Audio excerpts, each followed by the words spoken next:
Nous voici de retour pour un nouveau podcast, le premier officiel, le podcast précédent ayant été nommé podcast 0, qui a posé une barrière à l'entrée, ma foi, assez importante, étant donné que j'ai voulu, d'une certaine façon, la chose un peu discriminante. J'ai d'ailleurs présenté sur mon canal de diffusion principal Instagram comme un podcast qui a un coût d'entrée minimum avec un QI de 110, 115. Tout simplement parce que c'est à peu près à cet ordre-là qu'on a accès à une pensée rationnelle. Et mon podcast se veut proposer un propos qui, ma foi, malheureusement, a un coût d'entrée élevé, pour la simple et bonne raison que j'ai pas prévu de rester en surface sur les notions, pour mon plaisir personnel déjà, car j'aime produire des contenus avec un minimum de nuances, un minimum complexe. Tout ce que je peux produire sur Instagram me déplaît au plus haut point par la limite que je ressens dans la plateforme, par le manque d'accès à une profondeur de propos, l'incapacité à plonger sous la surface, et donc forcément les réactions que je reçois en commentaire, qui sont tout aussi peu nuancées que forcément le propos que je peux proposer. Donc, voilà.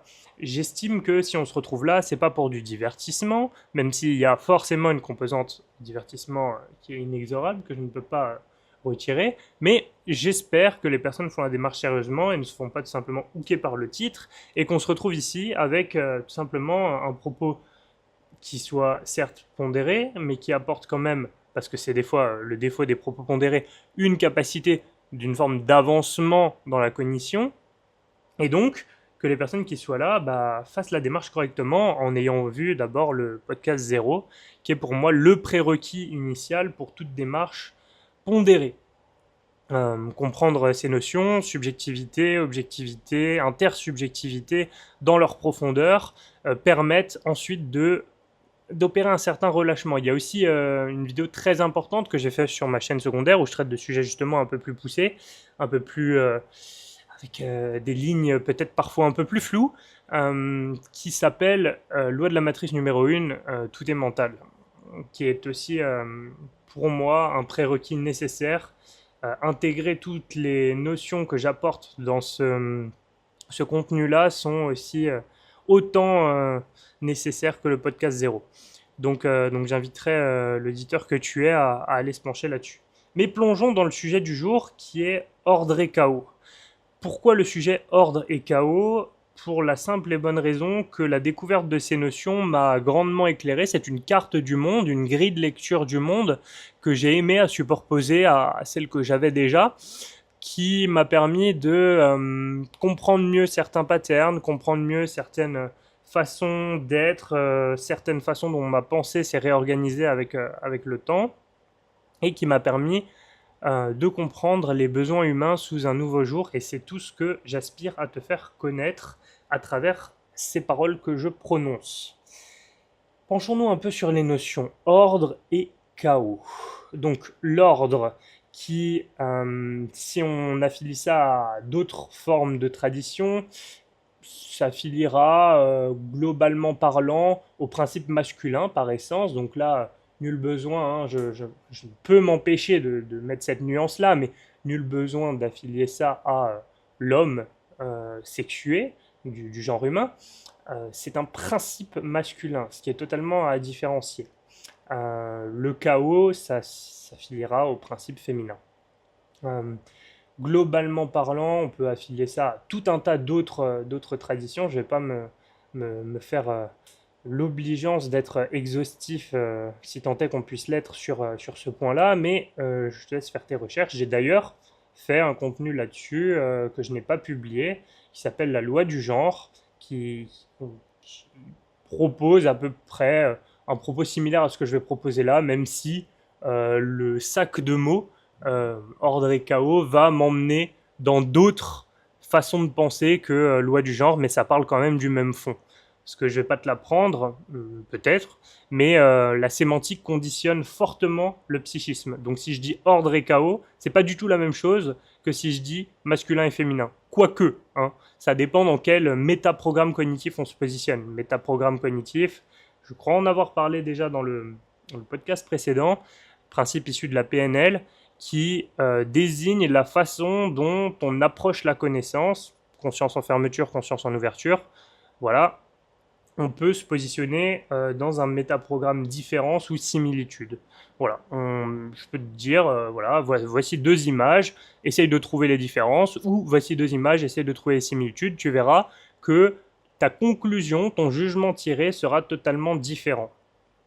Eh bien, ce sont deux métaprogrammes à bien connaître et savoir identifier dans notre psyché pour comprendre comment on approche l'information, pour comprendre notre épistémologie, comment on sait qu'on sait, et surtout, qu'est-ce qu'on y trouve une fois qu'on a cherché.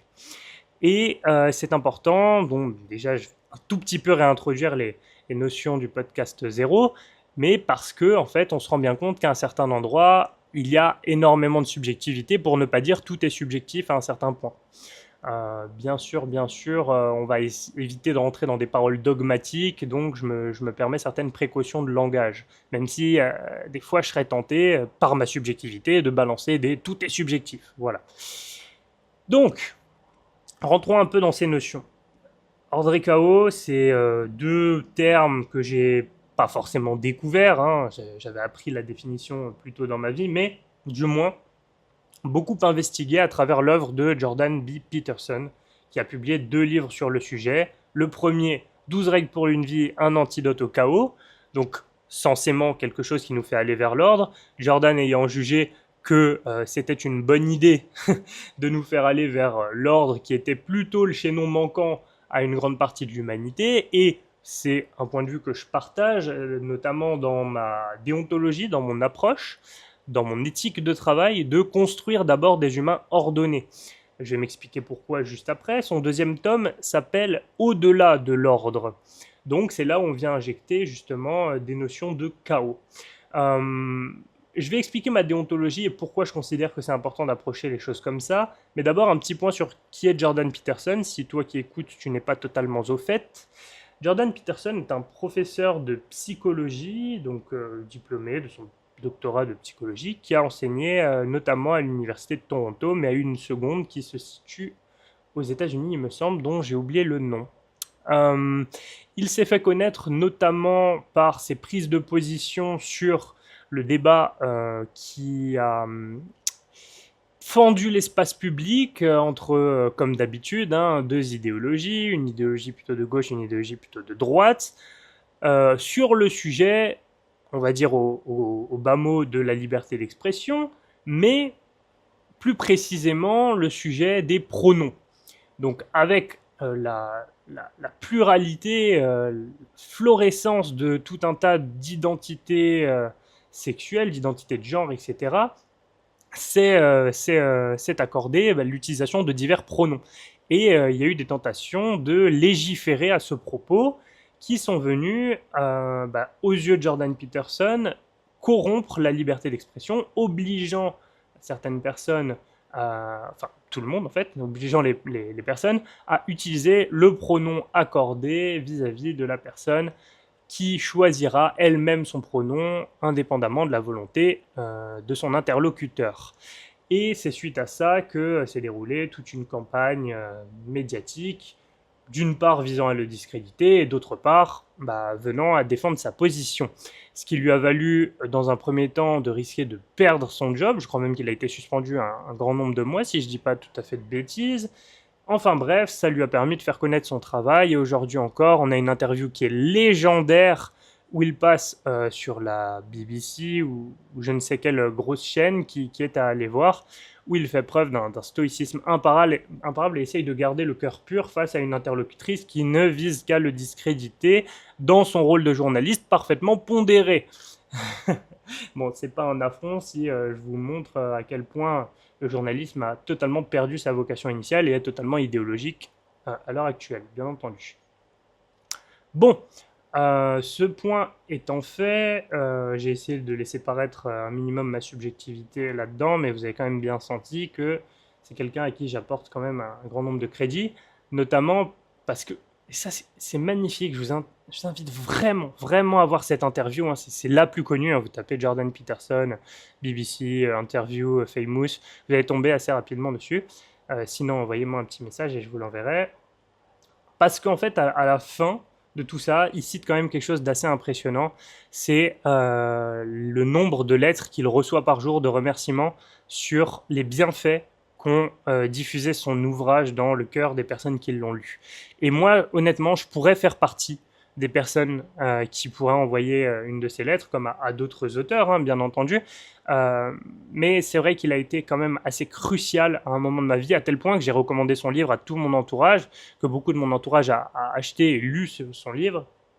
C'est vraiment une réinvestigation de certaines choses basiques, très simples de notre quotidien, mais sous un nouveau jour, c'est-à-dire qu'il va venir vraiment rentrer en profondeur dans les sujets. Il utilise pour ça un nombre de disciplines, l'histoire, la philosophie, la psychologie bien entendu, les religions, bref, tout un tas de disciplines très très intéressantes, les neurosciences, etc.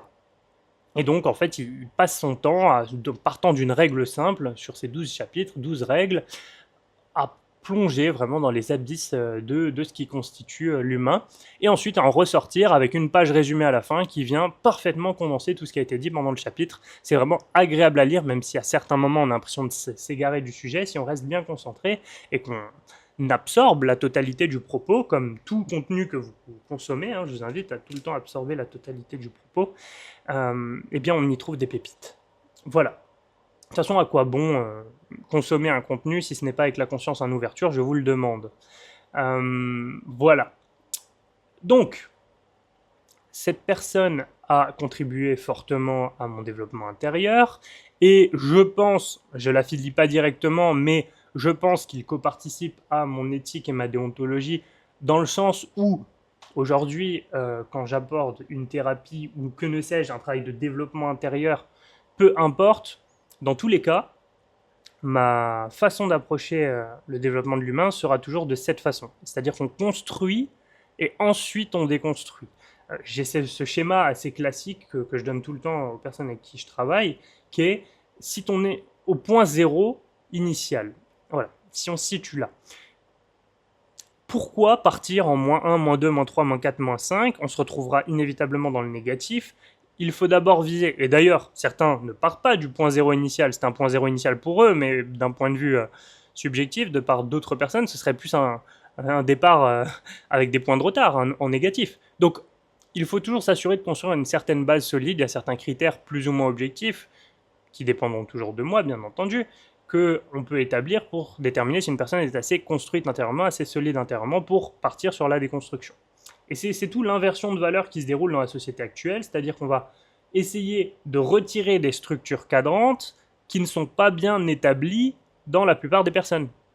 Donc, ma logique, c'est d'abord de m'assurer qu'on soit monté dans le +1, +2, +3, +4, +5, pour ensuite retourner, en enlevant -1, -2, -3, -4, -5, retourner au zéro initial. Donc, avoir à nouveau le cœur pur comme un enfant, pour ne pas citer la Bible, le royaume de Dieu ne sera accessible qu'à ceux qui auront le cœur pur comme un enfant. Le zéro qui symbolise énormément de choses aussi, hein, dans les traditions, l'unité parfaite, l'ouroboros, le serpent qui se mord la queue.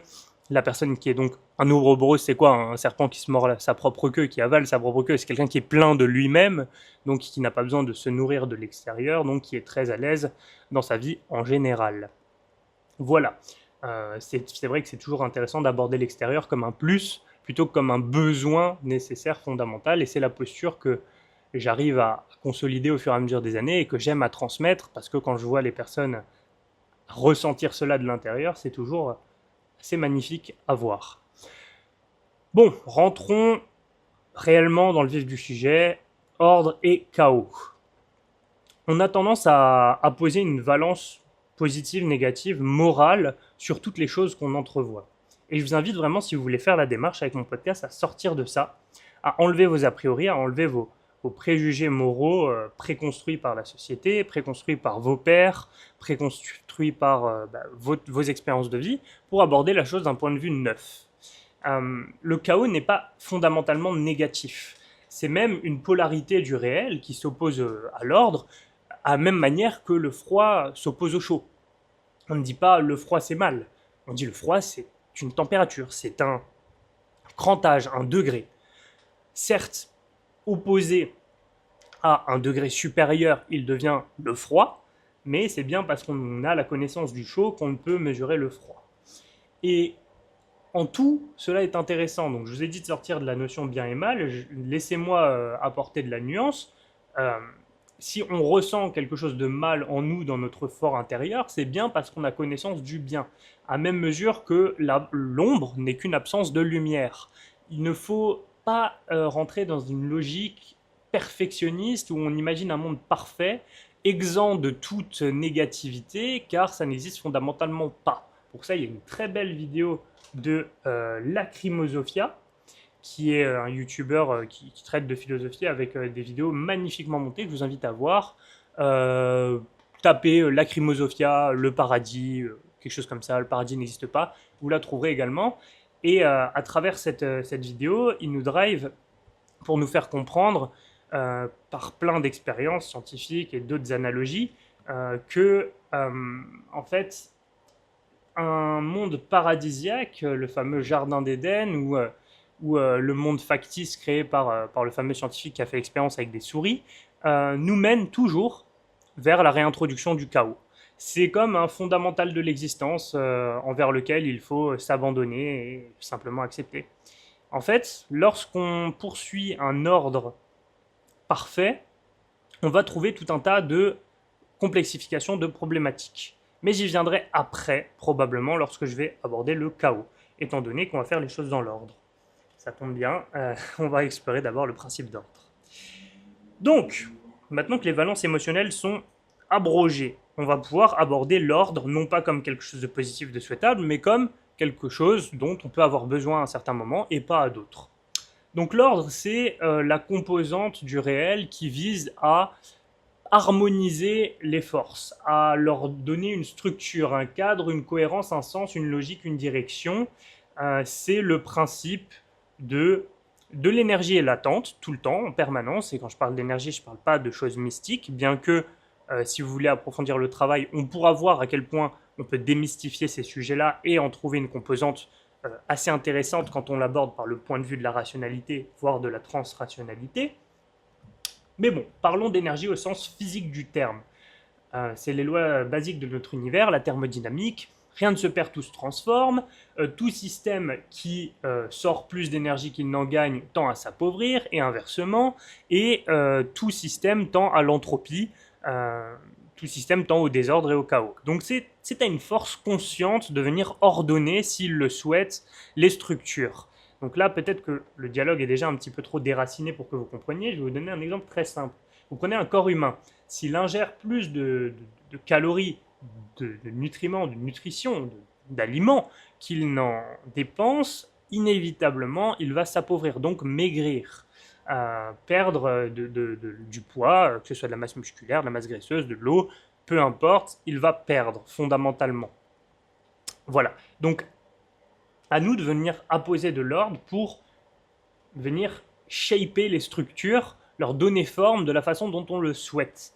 À même mesure que la Terre sur laquelle on a drop-in, selon la théorie darwiniste il y a 340 000 ans, n'était qu'un amas de matière organique, de la terre, du sable, de la roche, des minéraux enfouis dans les mines, du bois, des feuilles, de l'air, de l'eau, et regardez ce qu'on en a fait. Enfin, s'il vous plaît, prenez 5 minutes, regardez autour de vous. Regardez les outils technologiques qui sont un raffinement de tout un tas de matières premières qui ont été travaillées, avec un savoir, jusqu'à donner des matières secondaires qui sont ensuite devenues, par assemblage, des matières technologiques, avec des compétences propres, etc., etc. Déjà, on a eu la fusion des matières premières, et ensuite, on a eu, donc voilà, créer des alliages, créer tout un tas de choses, et ensuite, on a eu les outils pour faire ça, déjà, venir tailler la matière pour en faire des outils. De ces outils, on a pu créer des alliages, et de ces alliages, on a pu les mettre en relation, comprendre petit à petit les processus qui sont à l'intérieur, notamment par l'invention du microscope, qui est lui-même un agrégat de matière, et ensuite, petit à petit, par observation successive, on a pu créer le système électrique qui permet la réception de ce message à tes oreilles. Maintenant, regarde un peu autour de toi, regarde les bâtiments, regarde ton PC, regarde ta télé, regarde ton frigo, regarde ton ventilateur, regarde tout ce qui se situe dans la pièce autour de toi, les voitures, enfin bref, et vois comme de la matière organique, donc qui suivait un ordre, l'ordre de la nature, selon encore une fois une théorie très darwiniste, ce qui avait survécu jusque-là, ce qui s'était agrégé en matière, les cellules inhérentes de l'univers avant même qu'il y ait de la Terre, qu'il y ait la Terre qui soit créée, qui étaient là, qui se baladaient, les atomes, se sont agrégés, ça a donné la planète Terre, donc par de l'ajout de matière exogène, extraterrestre, par un bombardement sans fin, pluie de météorites qui ont apporté les composants nécessaires à la vie. Et ensuite, on a eu le monde initial, primaire. Et nous, humains, avec notre force de conscience, notre intelligence, notre raffinement, notre construction de savoir progressif, notre transmission année après année, nous avons réussi à faire de plus en plus d'ordre à partir de la matière que nous avions à disposition. Donc on tend assez naturellement à essayer de combattre la loi de l'entropie qui nous dit que tout redeviendra chaos et à mettre plus d'ordre, plus d'ordre, plus d'ordre, plus d'ordre. Maintenant qu'on a compris fondamentalement comment ça se passe au niveau du macrocosme, au niveau civilisationnel, au niveau, j'ai même envie de dire, cosmique, au niveau le plus organique possible, au niveau des cellules mêmes, de la vie elle-même, qui s'agrègent d'atome en atome et qui nous créent des molécules et qui ensuite créent des organismes vivants. Plongeons un petit peu dans les besoins humains. Toi, dans ta vie de tous les jours, qu'est-ce qui se passe? Qu'est-ce qui se passe quand tu es jeté dans la nature, dans le marché du travail? Tous ces systèmes sont déjà en place, tu nais, boum, la vie s'ordonne, tu es un petit agrégat d'ordre et tu tends à te désagréger selon la loi de l'entropie, mais toi tu vas combattre, tu vas essayer de créer de l'ordre pour faire maintenir ton ego illusoire, le personnage que tu es incarné sur cette terre-là, momentané, tu vas essayer de lui faire gagner en puissance comme un personnage de jeu vidéo, et pour ça, tu vas essayer de mettre de l'ordre, donc déjà de l'ordre dans ton cerveau, tu vas essayer de faire une structure de connaissances pour que tu aies des compétences et qu'ensuite tu puisses l'exercer dans des structures ordonnées que sont des entreprises pour créer une valeur ajoutée, c'est-à-dire apporter un brin d'ordre supplémentaire à des clients qui viennent payer ton patron et ton patron va donc te reverser une part qui est le salaire pour que tu puisses t'en sortir et donc faire rentrer encore une fois de la matière agrégée sous forme d'ordre, des fruits, des légumes, de la viande et faire perdurer ton organisme. Avec cette organisation, cet ordre qu'est l'argent, tu vas pouvoir par biais de confiance échanger avec d'autres êtres humains ce réservoir à énergie et à temps qu'est l'argent. Et donc, ils vont se dire, oh bah tiens, s'il me donne de l'argent, je sais que je vais pouvoir l'utiliser plus tard, donc je veux bien travailler pour lui. Ces gens-là vont construire ta maison. Bon, bien que aujourd'hui le système est bien plus complexe, hein, tu vas promettre à un organisme bancaire qui a un peu trop d'argent disponible que tu lui rendras plus tard, et en échange, il va te demander un peu plus donc de réserve à valeur, à temps et à énergie, donc d'argent. Et grâce à ça, tu vas pouvoir construire ta maison qui sera encore une fois de la garantie que tu donnes à des ouvriers qu'ils pourront l'utiliser, donc de l'argent, plus tard pour racheter le travail de quelqu'un d'autre, pour se nourrir, pour acheter des produits, pour X, pour Y, pour Z. Donc tu vois comme on est rentré dans des structures complexes au fur et à mesure du temps. Mais initialement, c'est juste une matière organique qui s'agrège, boum, la Terre, les humains, et un moyen de confiance long terme entre eux qui dit on n'est pas obligé de se rendre le service là tout de suite, donc argent, donc plein d'ordre, qui fait qu'on peut fonctionner en société et avoir tout plein de biens divers et variés parce que division internationale du travail, tout ça, tout ça. Bref, encore un pitch assez global, tu me diras. Mais maintenant, dans ta vie de tous les jours, qu'est-ce qui se passe? Je sais que c'est la deuxième fois que je le fais, mais rentrons dans ta vie de tous les jours. Il y a des moments de ta vie où c'est beaucoup trop le chaos. Tu sais pas combien tu vas réussir à mettre de côté, t'as jamais vraiment de réserve d'argent, ton corps c'est la catastrophe, dans ta tête c'est le bordel, t'as plein de pensées fugaces, la plupart d'ailleurs, une grande partie des pensées de ta journée sont négatives, relationnellement t'as pas du tout confiance en ce que tu es en train de construire, que ce soit avec tes amis qui t'as l'impression qu'ils pourraient te trahir à la première occasion, ou ta chérie, bref, il y a plein de chaos. En ce sens-là, ce que tu vas vouloir, si tu es normalement constitué, c'est apposer un petit peu d'ordre. Et normalement, c'est pas une valence positive, encore une fois, hein, c'est juste selon la moyenne. Hein. Si tu es un névrosé de base, on dirait-on en psychanalyse lacanienne. Donc voilà, que tu suis le récit commun et que tu fonctionnes comme après tout le monde. Voilà. Donc, tu vas commencer à faire rentrer de l'ordre dans ta vie, essayer un petit peu de cadrer ce qui rentre et ce qui sort monétairement parlant, peut-être physiquement parlant aussi, pour te construire un physique et une santé. Ensuite, tu vas le faire relationnellement parlant, pareil, tu vas essayer de canaliser ce qui rentre et ce qui sort de ta bouche pour construire des relations de qualité. Peut-être pour ton cerveau, tu vas aussi le faire, ce qui rentre et qui sort en information. Bref, tu vas ordonner les systèmes pour qu'ils soient conformes à tes desiderata. Donc, typiquement, cet état d'esprit un petit peu contrôlant. Contrôlant qui peut devenir, s'il est poussé à l'excès, quelque chose d'extrêmement néfaste, comme tout. Hein. Mon père a toujours dit dans sa vie, de tout, soit mis de tout un peu. Pas trop, juste un peu, mais de tout. Eh bien, cette maxime est importante parce que ça nous montre à quel point il n'y a pas de positif et de négatif en soi. Tout est nécessaire à l'ordre, l'équilibre, l'homéostasie, l'équanimité du monde. C'est Marc Aurèle qui disait, et j'aimerais bien pouvoir le citer de tête comme ça, et je ne suis pas sûr du tout, mais ce serait magnifique parce que la phrase est vraiment belle, c'est « Les choses fonctionnent ensemble et elles coexistent et coparticipent au bel ordre du même monde. » Quelque chose du genre. Tout a nécessité. Dans l'existence, tout a sa fonction, tout est là pour une bonne raison, sinon, darwiniennement parlant, encore une fois, ça aurait été sélectionné par l'évolution. Donc, on est dans un monde où il y a deux valences, ordre et chaos. On aime à poser de l'ordre, c'est d'ailleurs le but de vie d'à peu près tout le monde, d'ordonner assez d'informations, de matière, de compétences, de savoir, de connaissances pour accumuler la garantie de pouvoir acheter des services plus tard, donc de l'argent, donc d'avoir une belle marge d'argent pour pouvoir faire n'importe quel projet qu'il souhaite.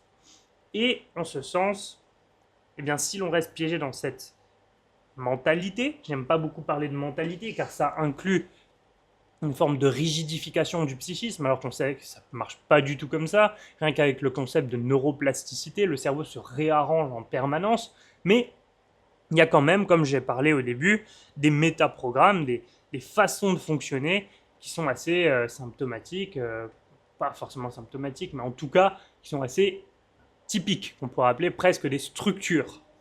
Même si structure, il y a un peu la notion de ça ne change pas, on y reviendra toujours, etc. Disons des configurations, voilà.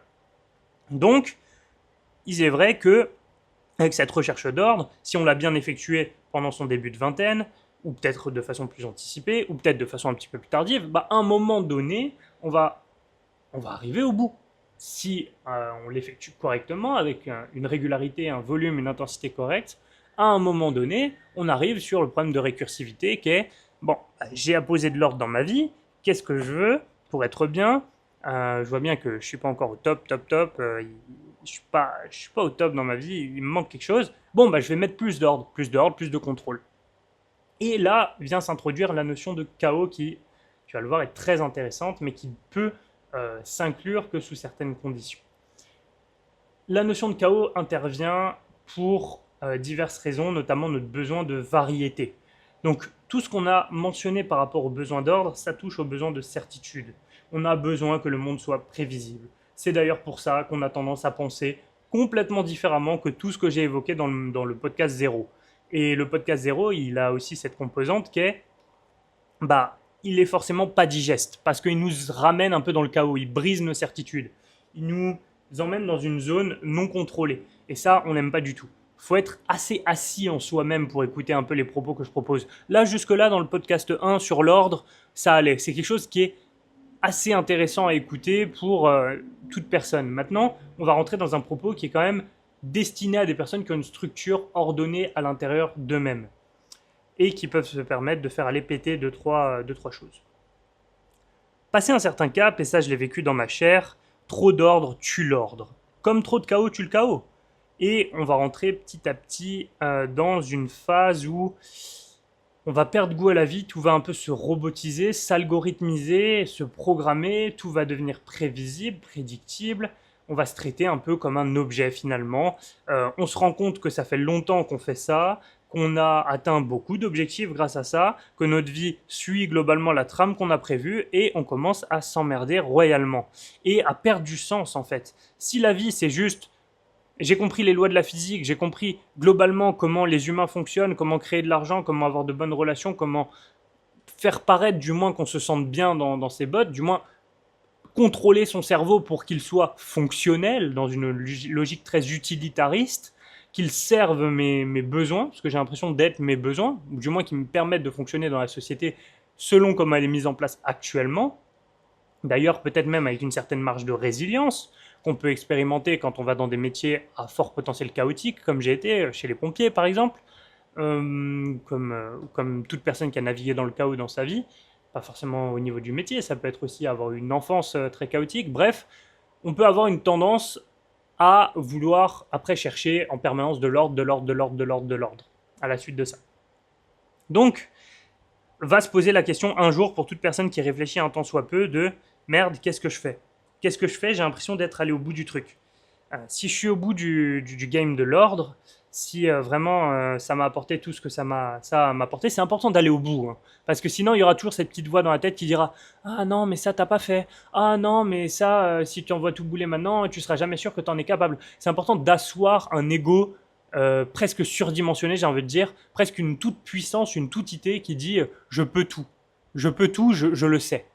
Et à ce moment-là, voilà, inclure la notion de chaos va être très intéressante parce que elle va venir faire péter toutes les certitudes qu'on avait, nous montrer à quel point on a manqué d'humilité sur certains points, parce que, visiblement, dans la matière, à notre échelle, empiriquement parlant, ça fonctionnait.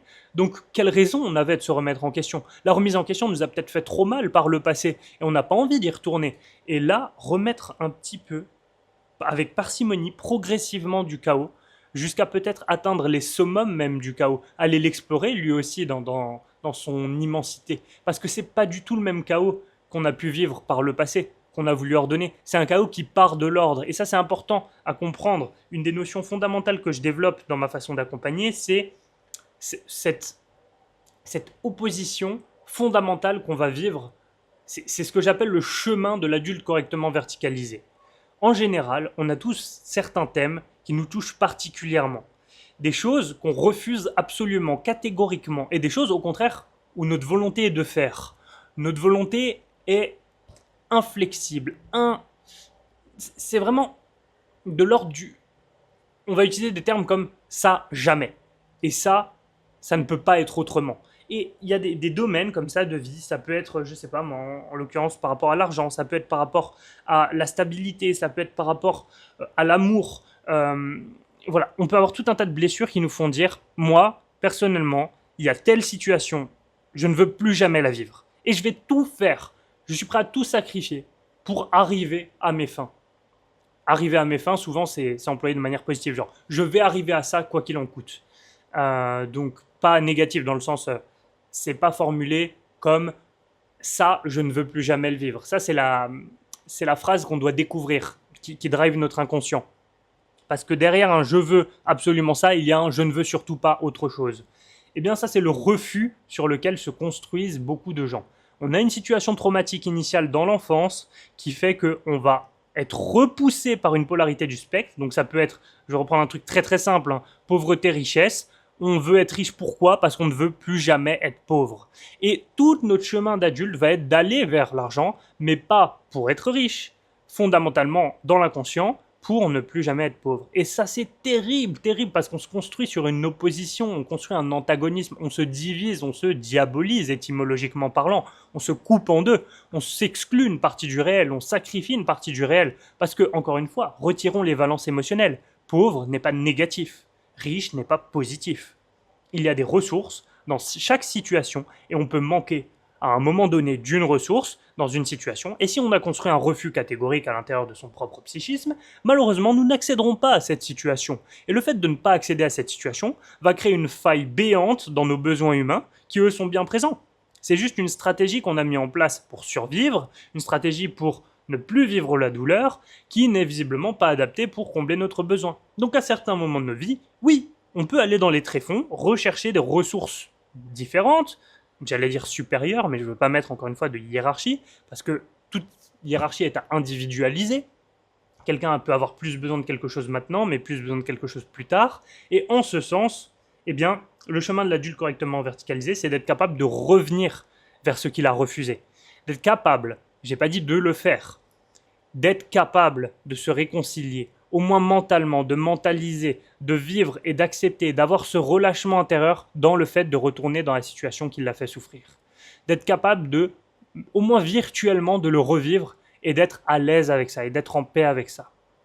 Oui, c'est difficile, une situation qu'on préjuge, qu'on a perçue fortement parce que par le passé elle nous a fait mal, parce qu'il y a eu tout un tas de mécanismes psychologiques qu'on a perçus comme négatifs. C'est dur d'y retourner, mais c'est nécessaire à l'adulte correctement verticalisé. Et c'est à partir de ce moment-là qu'on a la liberté de choisir. Parce que tant qu'on est repoussé par une polarité du réel, tel un aimant, une polarité c'est ça qu'on veut schématiser, hein. C'est un aimant, vous voyez bien quand vous étiez gosse, vous avez eu des jeux avec des aimants, vous avez mis des aimants face à face qui n'ont pas les mêmes polarités. Ben, ça nous repousse. Et donc, comment avoir la liberté, si on en est repoussé tel un aimant, d'aller où l'on veut? Visiblement, on croit qu'on veut aller à un certain endroit, mais en fait, on est repoussé par un autre. Donc, cette liberté est illusoire. Et la liberté illusoire, c'est pas un problème en soi. C'est juste qu'il faut l'avoir en conscience. Parce qu'à partir du moment où on l'a en conscience, bah, assez naturellement, il n'y a plus grand chose à faire. À partir du moment où on est en conscience, on a déjà fait le travail, on avance. Et à partir de là, encore une fois, la liberté de choisir son cran préféré sur le spectre infini qui oppose richesse et pauvreté, par exemple, par un millier de crantages, on va pouvoir choisir sciemment de s'arrêter à notre crantage préféré. Peut-être que c'est le crantage 0,48923,1. Peut-être que c'est le crantage 43,2772. On ne pourra jamais le savoir tant qu'on est repoussé par la polarité opposée, parce qu'en fonction de la force que cet aimant a à nous repousser, il y a tout un nombre de crantages entre pauvreté et richesse qui seront inaccessibles, parce qu'on est repoussé fondamentalement. Et donc il y aura toujours cette force, pas attractrice pour le coup, mais répulsive, qui nous repoussera vers l'axiomatique richesse. Et on le voit bien là maintenant que tout ce propos a été déroulé, que ça part d'un espace intérieur qui n'est pas le bon.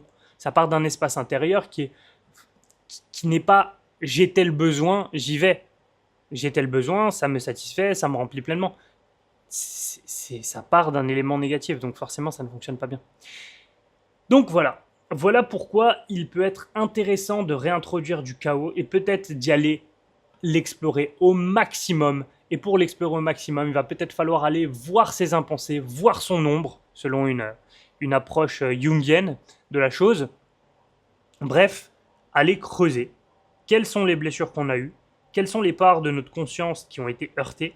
Quelles sont les parts qu'on a complètement oblitérées? Pourquoi est-ce qu'on vit maintenant dans un réel qui est scotomisé, avec des morceaux, des pans entiers du réel qu'on réfute? Pourquoi il y a des gens dans la rue, quand on les voit, on a une genre de frustration intérieure, ça se crispe intérieurement, on fronce les sourcils, on les juge? Pourquoi on devient un espèce de tyran personnel avec tout un tas de concepts? Pourquoi il y a des idéologies comme ça qu'on refuse catégoriquement? Et là, il va falloir aller faire le sondage à l'extrême, hein. Je vais pas citer, mais à un moment, le fameux peintre moustachu, il faut être capable de le pardonner dans son cœur, dans sa chair, avec une bonté digne d'un saint, d'une sainte. Parce qu'à un moment, ces gens-là font partie du réel, fondamentalement. À un moment donné, il y a des gens très dysfonctionnels, là, dehors, dans la rue. C'est pas pour rendre un climat anxiogène, hein, mais à un moment, il faut être capable d'accueillir le chaos. Et c'est ça, être un saint, en fait. Le symptôme, selon Lacan, et non plus le symptôme. Lacan aimait bien les jeux de mots. C'est celui qui est capable d'embrasser ses parts d'ombre, de voir le meurtrier en lui, de voir le... Je vais pas dire les mots, mais voilà, parce que c'est très mal référencé, et je suis déjà pas très bien référencé dès qu'on dit ces mots-là, mais de voir toutes ces parts très sombres en nous, de voir que l'humain qui faute dehors, c'est juste quelqu'un qui a la même pulsion que moi, mais qui n'a pas eu le cadre intérieur nécessaire pour la contenir, et qui a peut-être entrevu ça comme la seule possibilité inhérente. Et inclure le chaos à ce point-là. Bon, déjà, il y a le besoin de variété qui va être comblé, on va vivre plein de choses. Quand on est dans le chaos, la vie est beaucoup plus aléatoire, spontanée. On va rentrer dans un mode d'abandon envers le réel. Finalement, le chaos, c'est pas le chaos pour le chaos, hein.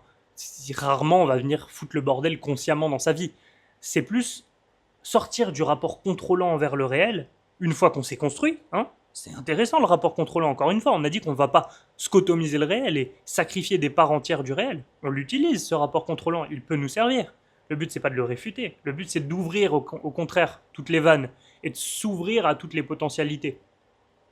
Les potentialités, encore une fois, on reprend un spectre, chaud, froid, donc il n'y a pas de négatif, positif, hein, dans cette potentialité-là, il y a juste des températures, ok?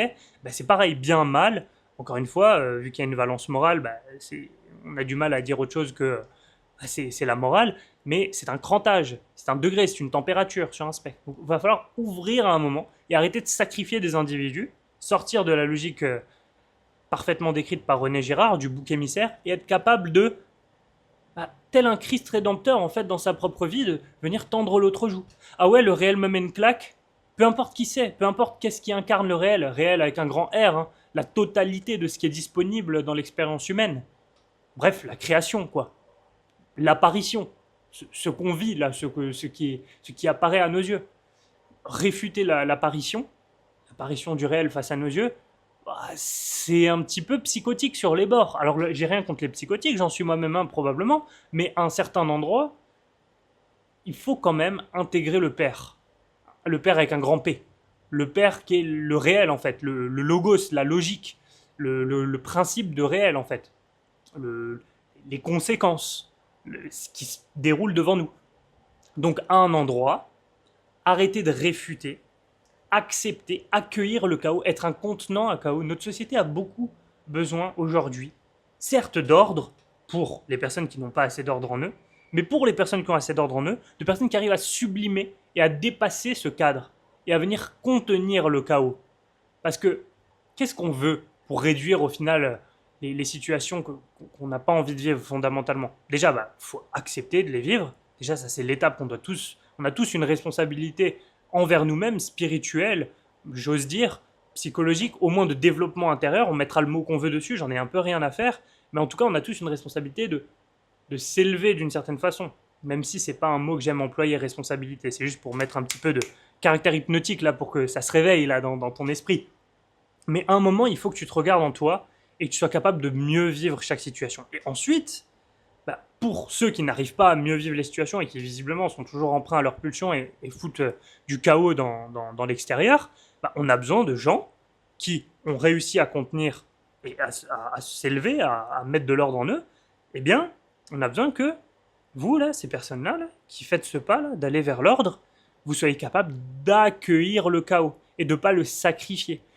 Sortir peut-être enfin d'une logique d'une justice punitive, sacrificielle, et de rentrer dans une logique, une justice restauratrice, accueillante.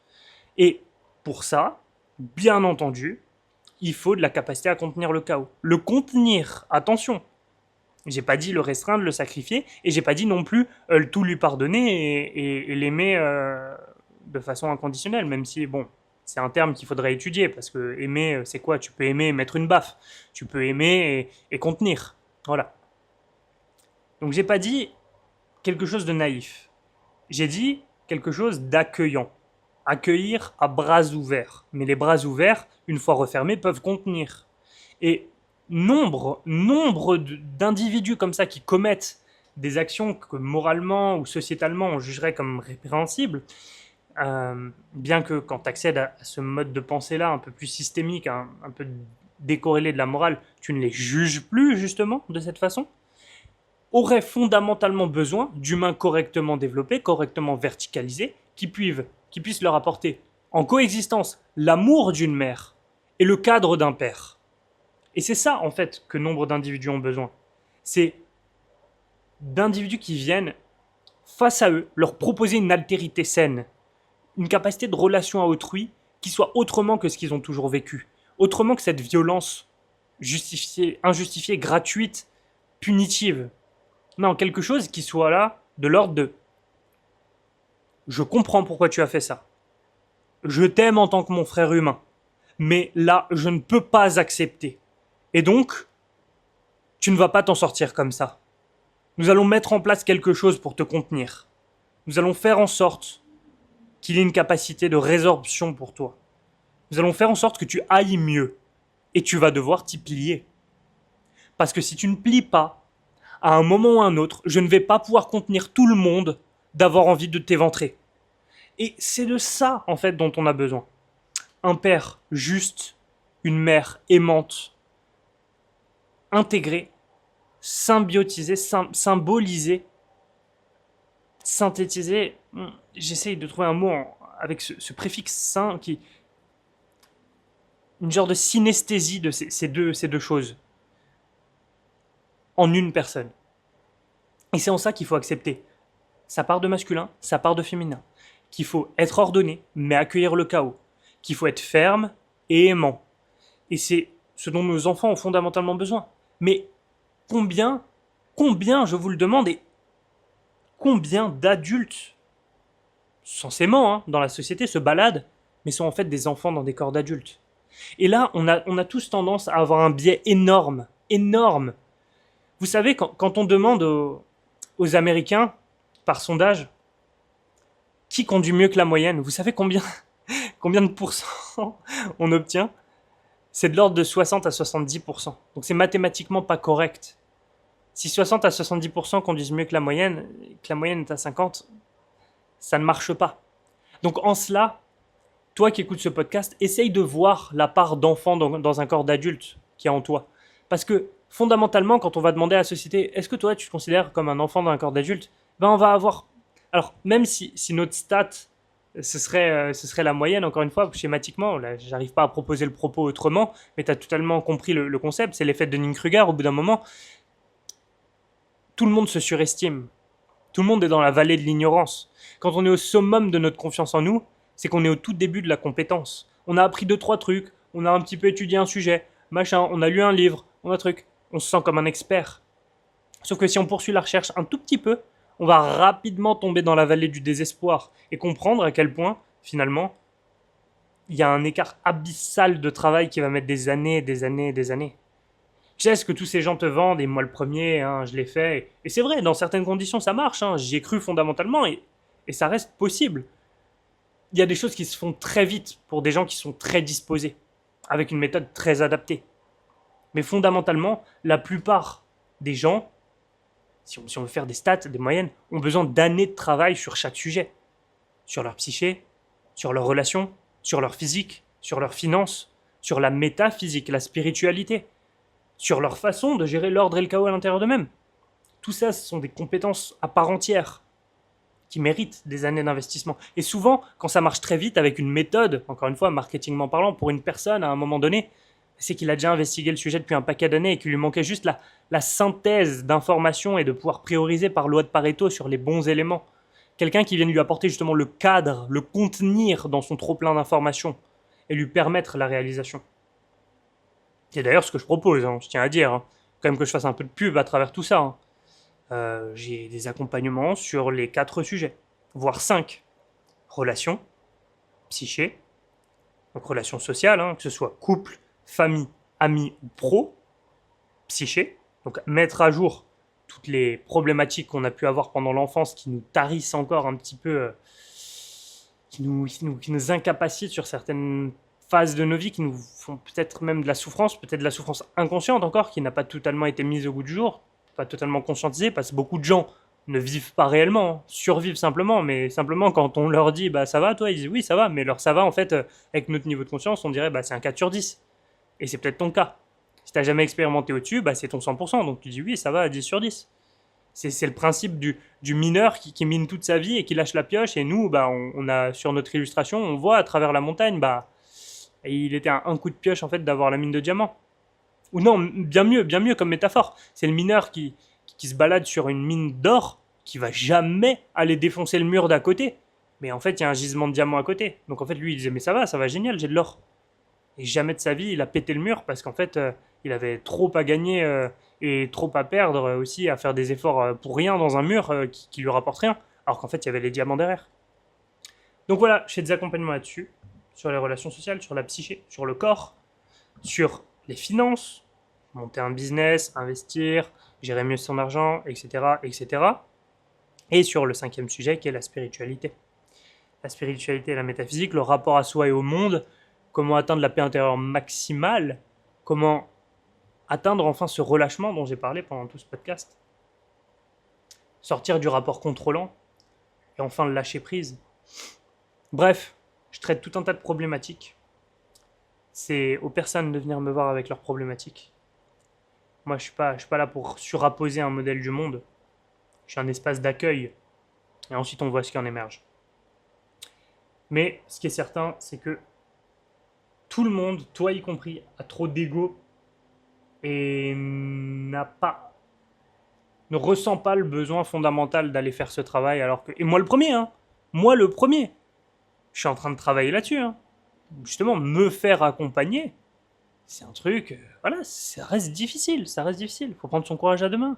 Faut accepter de confronter une altérité, accepter de se faire contenir, accepter de se faire limiter les possibilités, de voir quelqu'un nous dire, bah non, là c'est comme ça, tu vois.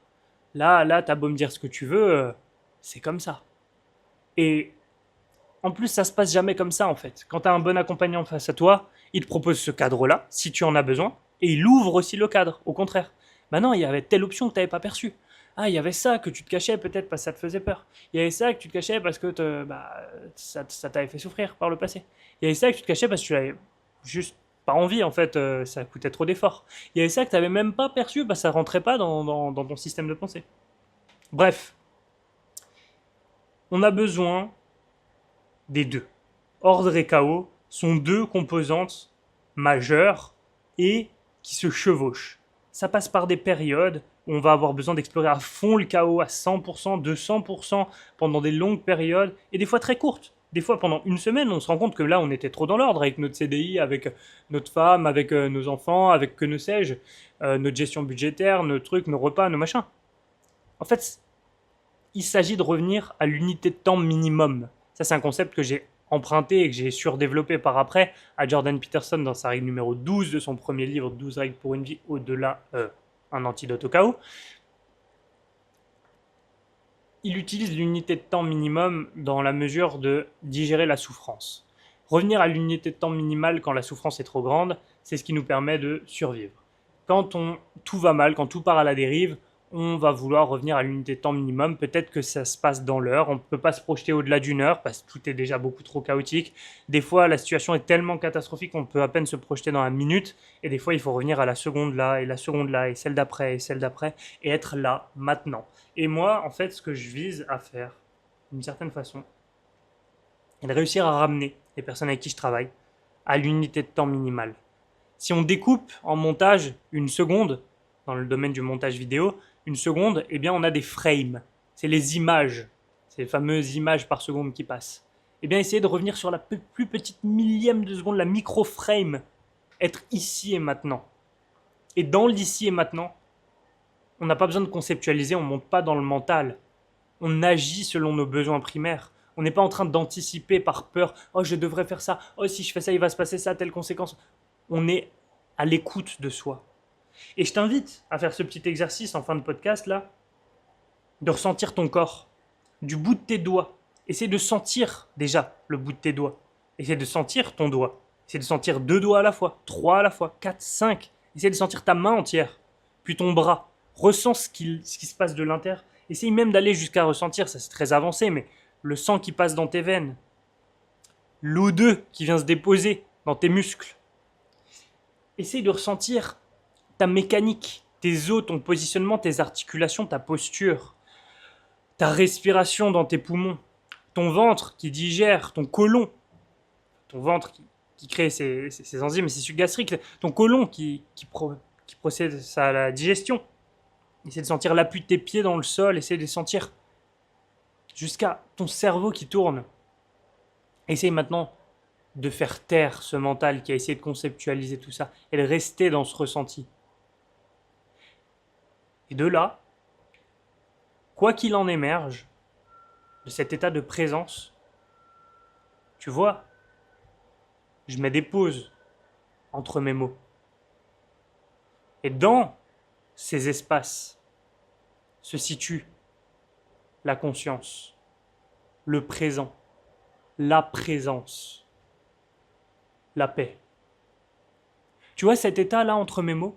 Si t'es pas en train de faire 1000 trucs, de rouler en même temps, de travailler, de marcher, de faire du vélo, que ne sais-je, de faire la vaisselle, si tu te poses là un instant et que tu écoutes l'espace entre mes mots, là, tu vas pouvoir vivre ce que c'est que la présence. De cet état de présence. Et c'est encore, je vais employer une tournure de phrase qui est très, très productiviste, très, oui, très utilitariste. Il ne faut pas l'aborder de cette façon. Il faut le faire juste pour le faire. Et tu verras si en découle. Il faut le faire pour être, en fait. Il faut commencer à être et plus à faire. Mais de cet état va découler une bien meilleure écoute de soi, et donc une bien meilleure régulation de ses besoins, et donc un positionnement sur la seule unité de temps qui existe, c'est celle qui est en train de se dérouler là, maintenant, tout de suite. Et là, maintenant, tout de suite, tu sais exactement ce dont tu as besoin, ce que tu as besoin de faire, ce que tu as besoin d'être, comment tu as besoin de te sentir, tout va se dérouler de façon très naturelle. Et tous ces concepts qu'on a développés pendant 1 heure, ordre, chaos, dans ma vie j'ai besoin de plus d'ordre, ah je vais implémenter tel truc, je vais mettre en place telle routine, ah ok je vais faire ça, je vais faire ça, tout ça va disparaître. Et tu vas rentrer dans une logique beaucoup plus à l'écoute de toi-même. Plus une logique, une réelle écoute. Et de la vie en fait. On va remettre de la vie en toi de cette façon. Si tu as envie qu'on aborde un peu tout ça, je vais te mettre un lien sous la vidéo, comme d'habitude, il y a toujours le lien. C'est la plateforme entière que j'ai créée gratuitement sur laquelle tu peux venir t'inscrire. Et surtout, participer. Parce que s'inscrire c'est bien, mais il faut consommer. Il faut consommer les contenus que je mets à disposition. Il faut venir au live. Il faut échanger avec moi. Je vais te mettre dans le groupe WhatsApp. Tu vas voir, dans ce groupe WhatsApp, il y a plein de gens qui veulent travailler sur eux. Et je vais te proposer même au début de te donner de mon temps gratuitement probablement. Peut-être que je vais même faire des appels gratuitement avec toi. Et pour ça, faut faire le premier pas, quoi. Faut s'inscrire sur cette plateforme. Faut venir au live. Faut échanger. Faut commencer un petit peu à donner de sa personne. Faut être là, quoi. Faut être présent. Une inscription, ça coûte rien, hein. Franchement, honnêtement, c'est là, c'est 5 minutes le temps de créer un compte. Tu cliques, bam, tu crées ton compte comme tu fais pour plein de formalités administratives. Tu fais tout le temps nom, prénom, hop, date de naissance, bam, email, hop, c'est bon, t'es dedans. Et là, bah, tu vas dans l'onglet Classroom, salle de classe, et tu regardes les cours. Tu regardes les cours qui sont disponibles. Et tu vas voir, bah, il y a des dizaines d'heures de cours. Et chaque minute que tu vas passer à écouter ça, va être de la plus-value colossale pour toi. Parce que j'ai mis toute ma vie dedans. Si tu savais le chaos comme je l'ai exploré pour pouvoir produire ça. Ça, c'est mon leg à l'humanité, hein, vraiment.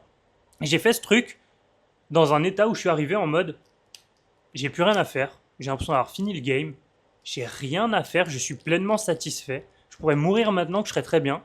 Et là, il y a ça qui a pop dans ma tête. Comme une idée de plus encore à réaliser. Ah non, là, faut que tu fasses ça. Faut que tu lègues un corpus complet, accessible aux humains. Comme ça, bah, si tu meurs, bah, il y a ça, quoi. Il y a une extension de toi-même. Et il y a tout ce que tu as étudié pendant toutes ces années. Donc voilà, il y a une énorme partie de tout ça qui est gratuit, qui est disponible. Donc je t'invite à aller le voir si mes paroles te parlent sur ce contenu-là, très accessible sur YouTube. Passe un petit cap, passe à du contenu un peu moins accessible, mais gratuit quand même, ouvert, disponible. Il faut juste créer un compte, en fait. Tu cliques sur rien, tu crées un compte, tu télécharges ton appli, machin, tu commences à regarder les contenus. Voilà. T'as tout ça qui est disponible. Je fais ces podcasts parce que ça me plaît, ça pourrait s'arrêter demain. Voilà. Ça, c'est à vie. C'est là, c'est dispo. Il y a tout. Donc, si jamais je disparais demain, bah c'est con parce que j'espère que j'aurai laissé des instructions pour que les gens ils puissent continuer de ma famille ou quoi, d'accepter les gens qui rentrent dans cet espace. Mais là, c'est pas encore fait. Donc, si je disparais demain, c'est con parce que tu n'auras pas l'accès à ça. Alors qu'il y a juste à créer un compte. Et aujourd'hui, je me suis fait renverser par une voiture. J'ai fait un vol plané sur 1,50 m. J'aurais pu mourir. Si je tapais la tête, il y avait un poteau en face de moi, j'avais pas de casque. Donc, très honnêtement, ça aurait été con que tu n'aies pas accès à ça. Après, tu aurais dû envoyer des messages à des gens qui sont dedans, machin, tu l'aurais jamais fait. Et bref, tu n'aurais pas accédé à tout ça.